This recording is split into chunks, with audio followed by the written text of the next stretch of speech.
Hello good morning. ഇന്ന് കർക്കിടക വാവ്. ഇപ്പോൾ വീട്ടിൽ കുറച്ച് ജോലികളൊക്കെ ഉണ്ട്.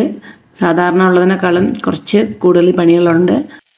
കഴിഞ്ഞ 5 വർഷമായിട്ട് ചേട്ടൻ ഇവിടെ പിതൃതർപ്പണം ചെയ്തു വരികയാണ്. ഈ പ്രാവശ്യം വീട്ടിൽ തന്നെ ഇടാമെന്ന് വിചാരിച്ചു. അപ്പോൾ പിതൃതർപ്പണം കഴിഞ്ഞ് വരുമ്പോൾ നമ്മൾ ചെറുതായിട്ടൊരു സദ്യയൊക്കെ ഒരുക്കണം. അപ്പം അതിനു വേണ്ടിയുള്ള തിരക്കിലാണ്. ഇന്നലെ രാത്രി തന്നെ വെജിറ്റബിൾസ് എല്ലാം കട്ട് ചെയ്ത് ഫ്രിഡ്ജിൽ വച്ചത് കാരണം ഇന്ന് പണികളെല്ലാം കുറച്ച് എളുപ്പമാണ്. എല്ലാം ഒന്ന് കുക്ക് ചെയ്തെടുക്കുന്ന താമസം മാത്രമാണ്. രാവിലെ ബ്രേക്ക്ഫാസ്റ്റിന് ഇഡ്ഡലിയായി, സാമ്പാർ റെഡി ആയിക്കൊണ്ടിരിക്കുകയാണ്. സൈഡിൽ കൂടെ മറ്റ് സൈഡ് ഡിഷുകളൊക്കെ പച്ചടി, അവിയൽ, തോരൻ അങ്ങനെയൊക്കെയാണ്. പിന്നെ പിക്കിൾസൊക്കെ ഇന്നലെ തന്നെ ചെയ്ത് വെച്ച്. സോ വളരെ എളുപ്പമാണ്. പുറത്ത് ചേട്ടനും ബലികർമ്മങ്ങൾക്കുള്ള തയ്യാറെടുപ്പിലാണ്. അപ്പോൾ അവിടെയും കുറച്ച് പോയിട്ട് നിങ്ങൾക്ക് ആ വീഡിയോസിൻ്റെ ക്ലിപ്പിങ്സൊക്കെ ഒന്ന് കാണിച്ചു തരണമെന്ന് ആഗ്രഹമുണ്ട്. സോ എൻ്റെ ജോലികളൊക്കെ ഞാൻ വേഗം ഒന്ന് തീർത്തുകൊണ്ടിരിക്കുകയാണ്.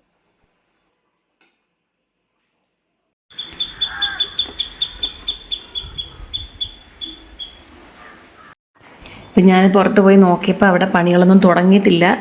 അടുപ്പ് വയ്ക്കാൻ വേണ്ടിയുള്ള ശുദ്ധം ചെയ്യലാണ് കണ്ടത്. അതായത് മഞ്ഞളും ഉപ്പും ഒക്കെ ഇട്ട് കലർത്തിയ വെള്ളത്തിന് തളിച്ച് അടുപ്പ് വയ്ക്കാൻ തുടങ്ങിയില്ല. അപ്പം ഞാൻ മനസ്സിലൊരു പ്ലാൻ ഇട്ടു. എനിക്കൊരു ടാസ്ക് കൊടുത്തു. എന്തായാലും നമ്മളൊക്കെ പൊങ്കാല വെളിയിൽ നമ്മൾ ഈ വിറവൊക്കെ കൂട്ടി ഒരു പൊങ്കാല വെക്കണതിന് കുറഞ്ഞതൊരു അരമണിക്കൂർ മതിയാവും. പക്ഷേ ചേട്ടൻ അങ്ങനെയല്ല, കുറച്ച് ഒത്തിരി നേരം ആവുമെന്ന് എനിക്കറിയാം. ഓരോന്നും അങ്ങനെ അതിൻ്റെതായ ഒരു പെർഫെക്ഷനിൽ നോക്കി നോക്കി ചെയ്യും കേട്ടോ. അപ്പോൾ അവിടെ ബലിച്ചോറ് ഉണ്ടാക്കുന്നതിന് മുമ്പ് എനിക്കിവിടെ എന്തൊക്കെ ചെയ്യാൻ പറ്റുമെന്ന് എനിക്ക് തന്നെ ഒരു ടാസ്ക് കൊടുത്തു കേട്ടോ. അപ്പോൾ എന്തായാലും ആ ടാസ്കിൽ വിൻ ചെയ്തത് ഞാൻ തന്നെയാണ്. എന്തെന്നാൽ ചേട്ടൻ അവിടെ ബലിച്ചോറ് റെഡിയാക്കുന്നതിന് മുമ്പ് ഞാനിവിടെ ഇഡ്ഡലി, സാമ്പാർ, ചോറ്, പരിപ്പ്, പച്ചടി, തോരൻ, അവിയൽ, രസം ഇങ്ങനെ എല്ലാം റെഡിയാക്കി. പായസം മാത്രം ബാക്കിയുണ്ട്. എന്നിട്ട് ഇതെല്ലാം ചെയ്ത് കഴിഞ്ഞ് ഞാൻ അവിടെ പോയപ്പം ഇലയിലെല്ലാം കറക്റ്റാണ് വെച്ചുകൊണ്ടിരിക്കുകയാണ്. പക്ഷേ എനിക്കും അത് വീഡിയോയിലൊന്ന് പകർത്തണം എന്നുള്ളതിലാണ് ഞാൻ കുറച്ച് വേഗം ചെയ്തത്. അപ്പോൾ നമുക്കിനി ആ വീഡിയോസൊക്കെ ഒന്ന് കാണാം കേട്ടോ.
അച്ഛാ ഇന്നിതാ പറഞ്ഞ സാറ്റർഡേയിൽ നമുക്ക് ഇവിടെ പോയി കുളിക്കാമോ?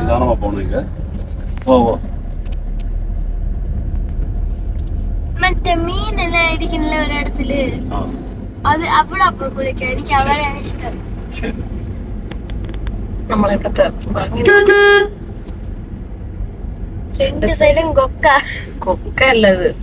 നമ്മൾ ഒരിക്കൽ ബുള്ളറ്റിൽ ഇതുവരെ വന്നിട്ടാണ് തിരിച്ചു പോയത്, ഞാനും അമ്മാവും. இல்ல அன்னைக்கு இந்த வேலையெல்லாம் இல்ல, ரெண்டு பக்கம் பெரிய பள்ளமா இருந்துச்சு. வண்டி அது இப்படியானா? இந்த இடம் தான். இது வரைக்கும் வந்துட்டோம். அச்சா நம்ம அங்க சூரியமாமியோட வீட்டுக்கு போவோமா? அது இங்க இருக்கீங்களா? எடுத்துட்டு போயிட்டேன். அது இங்க இல்ல, அது கொஞ்சம் தள்ளி. அதுக்கு அப்புறம் எனக்கு வண்டி ஓட்டவே முடியாது. அச்சா மறந்து ஐயோ எனக்கு ஹைட் ஸ்கூட்டி எடுத்துட்டு ரைட் எடுத்துட்டு நேரா போனா நல்லா இருக்கு. நல்லா இருக்கும். எனக்கு வந்து அந்த ரெண்டு பக்கம், ஒரு பக்கம் தண்ணி ஒரு பக்கம் பள்ளங்கிறதுனால எனக்கு ஷார்ட் டிஸ்டன்ஸ் கூட வேற ரொம்ப தூரம். ഞാൻ ഒരിക്കൽ രാത്രി 8 മണിക്ക് വന്നു. எனக்கு 2 தடவை அந்த ரூட்ல போய் எனக்கு இவ்வளவு ദൂരം தெரிஞ்சு போச்சுனா രാത്രി നീ ഞാനും കൂടെ 8 മണിക്ക് ബൈക്കിൽ വന്നില്ലേ? ബലികർമ്മങ്ങൾ കഴിഞ്ഞിട്ട് അതെല്ലാം കൊണ്ട് വെള്ളത്തിൽ ഒഴുക്കണ ഒരു ഇതുണ്ടല്ലോ, എന്നിട്ട് 3 പ്രാവശ്യം മുങ്ങി ഒഴിക്കണം. അപ്പോൾ അതിനു വേണ്ടി നമ്മളിവിടെ എത്തിയത് തൊട്ടരികിലുള്ള ഒരു ചാനൽ കരയിലാണ് കേട്ടോ.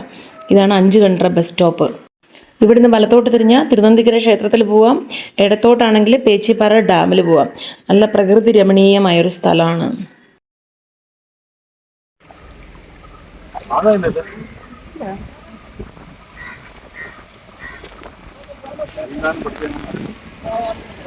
അവിടെ വരെ മതി.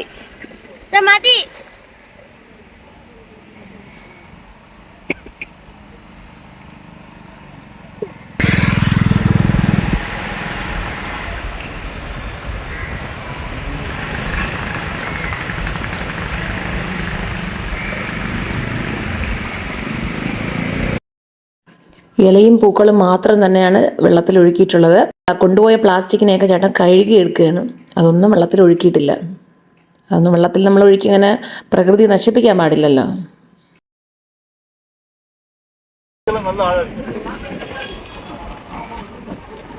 നല്ല ആഴമുണ്ട്, നല്ല ഒഴുക്ക്. സുഖമാ വന്നാൽ കുളിച്ചിട്ട് പോകാം. പിന്നെ റോഡ് ആഗ്രഹത്തിന് വേണമെങ്കിൽ അങ്ങനെ ഒന്ന് മുങ്ങി കുളിച്ചിട്ട് പോകണം. ശരി വരണം, മുങ്ങണം.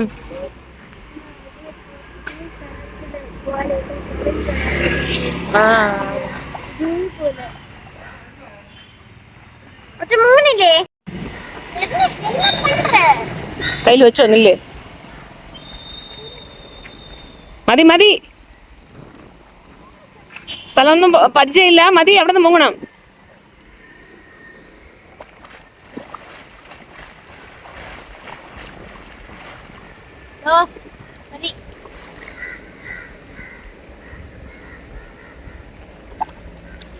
ചാനലിൻ്റെ അക്കരക്കരയിൽ പോകാനുള്ള ആ പാലമൊക്കെ കാണാൻ അടിപൊളിയായിട്ടുണ്ട് കേട്ടോ. ഞങ്ങൾ ഇവിടെ തന്നെ ആണെങ്കിലും വണ്ടിയിലൊക്കെ ഇങ്ങനെ ക്രോസ് ചെയ്ത് പോകുന്നല്ലാതെ ഇവിടെ ഇറങ്ങി നിന്ന് നല്ല ഭംഗിയാണ് ഈ സ്ഥലമൊക്കെ കാണാൻ.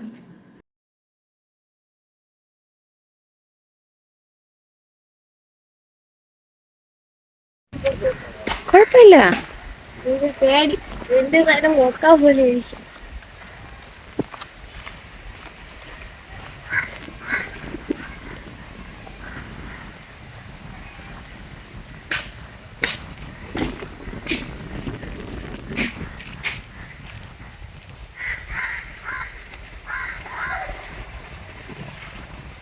ഇപ്പൊ നല്ല ഒഴുക്ക്, അവർക്ക് നീന്തേണ്ട ആവശ്യമേ ഇല്ല, അങ്ങനെ കിടന്നാൽ മതി, ഇങ്ങോട്ട് വന്നോളൂ.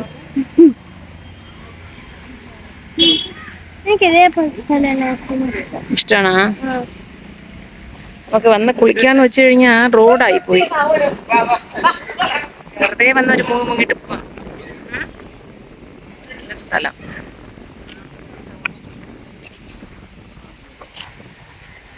അവിടെ ആരോ കുളിച്ചുകൊണ്ടിരിക്കുന്നുണ്ട്, അങ്ങോട്ട് എടുക്കണ്ട. അവിടുന്ന് നേരെ തൊട്ടരികിലുള്ള നന്ദിമംഗലം മഹാവിഷ്ണു കോവിലിൽ പോയി. അവിടെ ഞങ്ങൾ ആദ്യമായിട്ട് പോവുകയാണ് ഭഗവാനെ കാണാൻ. ഇതെല്ലാം മടത്ത് വകയാണ്. മറ്റേ വൈകുണ്ഠ എസ്റ്റേറ്റിന്റെ ആണോ? വൈകുണ്ഠ എസ്റ്റേറ്റ് സംബന്ധമല്ല, വൈകുണ്ഠ എസ്റ്റേറ്റ് ഗവൺമെന്റ് இடத்துல அவங்க ലീസ് എടുത്തത്. വൈഷ്ണവ മഠത്തിന്റെ സ്ഥലമാണ്. മഠത്തിന്റെ പേരറിഞ്ഞു, അതാണ് മടത്ത് ഏല എന്ന് പറയുന്നത്. റൈറ്റ് പോണേനാ. ഈ ഏരിയ ഒക്കെ നല്ല ഏരിയ.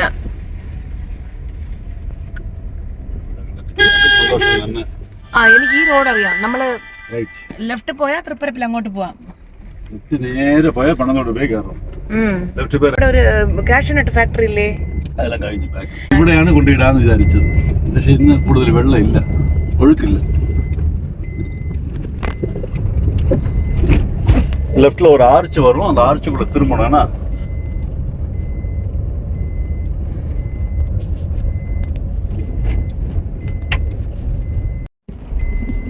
ഇത് ആരുടെ വീടാണ്? ഇതാ ഇവിടെ ഈ കോമ്പൗണ്ട്. നമ്മൾ യൂഷ്വലാ പറഞ്ഞ വഴിയല്ലേ ഇത്? ആ റിസോർട്ടില് വീടിന്റെ കോമ്പൗണ്ട് അല്ല, അത് സ്ഥലത്തിന്റെ കോമ്പൗണ്ട്. റിസോർട്ടിന്റെ ബാക്ക് സൈഡിൽ കൂടെ പോണ വഴി. റിസോർട്ടിൽ വന്നിട്ടോമാ? ഇല്ലല്ലോ, പോറും. ബട്ട് നമ്മുടെ ലെഫ്റ്റ് സൈഡ് ഇരിക്കുന്നത് റിസോർട്ടിന്റെ ഏരിയ ആണ്. അവരുടെ അതെ. ഇല്ല ഇല്ല ഇല്ല, ഇത് റിസോർട്ടിൽ തുടങ്ങിയില്ല. ആമാ, റിസോർട്ടിൽ ഇന്ന് വരവേ ഇല്ല. ஆனா அந்த நிலம் റിസോർട്ട് தானே? ഇല്ലപ്പാ, ഇവിടെ കൊടി വെച്ചിട്ടുണ്ട്. കോവിലായത് റിസോർട്ടിലേക്ക് പോകട്ടോ. നമ്മളിപ്പോ പോണത് നന്ദിമംഗലം വിഷ്ണു കോവിലില്. അവിടെ ഉച്ച വരെ ഉണ്ടായിരിക്കും. ഉച്ചയ്ക്ക് അന്നദാനം എല്ലാം കൊടുത്തിട്ട് നട അടയ്ക്കും.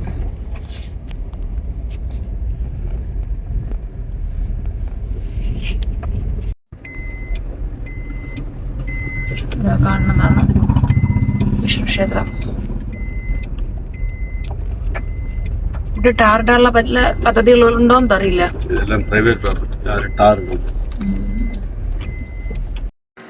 ഇതിനു മുമ്പ് ഞങ്ങൾ 2 പ്രാവശ്യം ഇവിടെ വന്നിട്ടുണ്ട്. അപ്പോഴൊന്നും ഭഗവാനെ കാണാൻ പറ്റിയില്ല. കാരണം ഈ ക്ഷേത്രം എന്നും തുറക്കാറില്ല. സൺഡേസ്, പിന്നെ സൺഡേ രാവിലെ മാത്രമാണെന്ന് തോന്നുന്നു. അത് കഴിഞ്ഞ് ആയില്യം, പിന്നെ ഇങ്ങനെയുള്ള വിശേഷ ദിവസങ്ങൾ, അങ്ങനെയൊക്കെ മാത്രമേ തുറക്കാറുള്ളൂ. എന്തായാലും ഒരു നല്ലൊരു പ്രകൃതി രമണീയമായ ഒരു സ്ഥലത്തിനുള്ളിലാണ് ഈ ക്ഷേത്രം സ്ഥിതി ചെയ്യുന്നത്.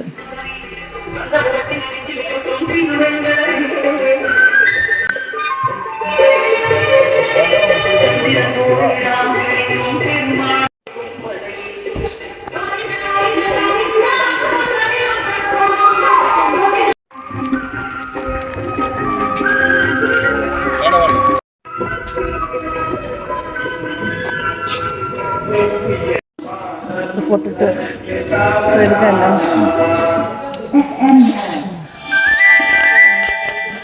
നല്ലൊരു ക്ഷേത്രമല്ലേ? നല്ലൊരു ക്ഷേത്രം. എന്തെങ്കിലും പറയാനുണ്ടോ അതിനെപ്പറ്റി?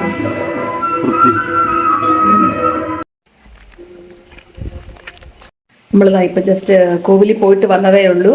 ഞാൻ ഈ കോവിലിൽ പോകുന്നതിന് മുമ്പ് എല്ലാം ഉച്ചയ്ക്ക് ആവശ്യമായ എല്ലാം ചെയ്തു, എക്സെപ്റ്റ് പായസം. പായസത്തിന് ഒരു സ്പെഷ്യലുണ്ട്, ഇപ്പോൾ കാണിച്ചു തരാം.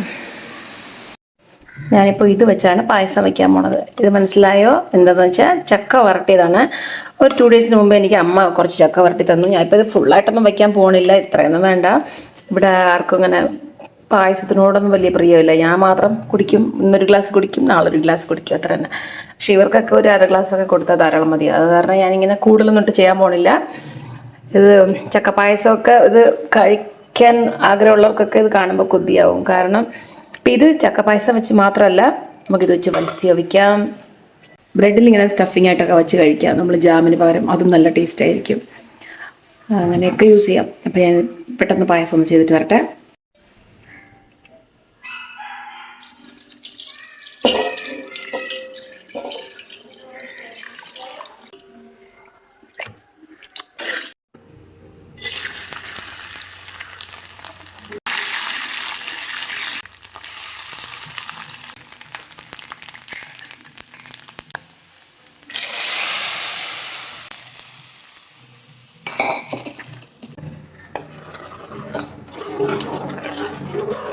അങ്ങനെ ഇന്നത്തെ ദിവസം ഒത്തിരി ജോലിയും തിരക്കും ഒക്കെ ഉണ്ടെങ്കിലും വളരെ തൃപ്തിയായൊരു ദിവസമായിരുന്നു.